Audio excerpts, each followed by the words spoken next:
In September 1944, the U.S. 1st Marine Division sails toward another amphibious assault in the Pacific, the small island of Peleliu.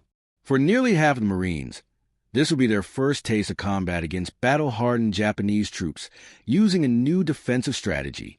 Some U.S. commanders urge the operation's cancellation, but proceeds. By the end, half the Marines and nearly all the Japanese defenders will be dead or wounded. The question remains, was Peleliu worth the cost?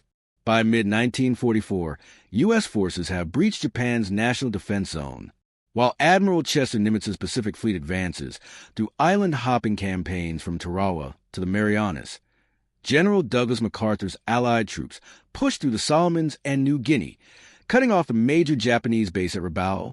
MacArthur seeks to liberate the Philippines and plans to seize Morotai Island as a launch point for Mindanao. To protect his flank, he also aims to capture the Palaus, including Peleliu.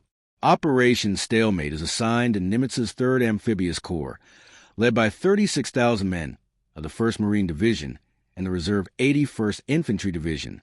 The 81st is newly reactivated, while the 1st Marines are seasoned, though by September 1944, 40% are new replacements. Japanese resistance in the Marianas that July delays planning for stalemate. Many experienced staff remain in the Marianas, leaving less seasoned planners to handle the operation. The original plan called for capturing all the Palau Islands, but due to the delay, objectives are reduced to Peleliu, Ongar, and Jessabus. Major General Roy Geiger, commander of the 3rd Amphibious Corps, takes over too late to make significant changes before the September 15 start. Just before D-Day, Admiral William Halsey, commander of the Western Pacific Task Force, argues for cancellation. His reconnaissance finds little enemy presence on Mindanao and recommends bypassing Morotai and the Palaus to strike Leyte in the Philippines instead. MacArthur agrees, canceling the Morotai landing, but Nimitz insists the Palau invasion proceed. The islands offer a prime anchorage, and troops are already en route. Major General William Rupertus, commanding the 1st Marines, confidently predicts a swift victory. It will be a short, hard-fought operation. 4 days, 5 at most, though casualties may be heavy. You can be sure the 1st Marine Division will take Peleliu. The assault goes forward, and Nimitz's decision becomes one of the most debated of the Pacific War. The Japanese expect the U.S. to attack the entire Palau chain, which includes several air and naval bases.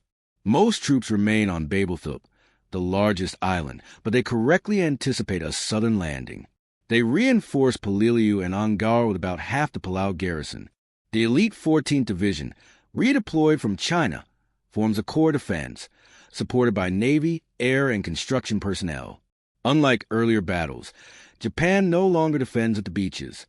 Instead, their new doctrine emphasizes defense in depth, allowing landings but turning the terrain into a fortress.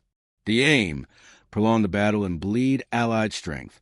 A revised field manual states, in light of the enemy's overwhelming naval and air bombardment preventing our reinforcements, it is essential to exploit terrain, natural cover, lulls in enemy fire, weather, and atmospheric conditions, especially squalls and clouds, to our advantage.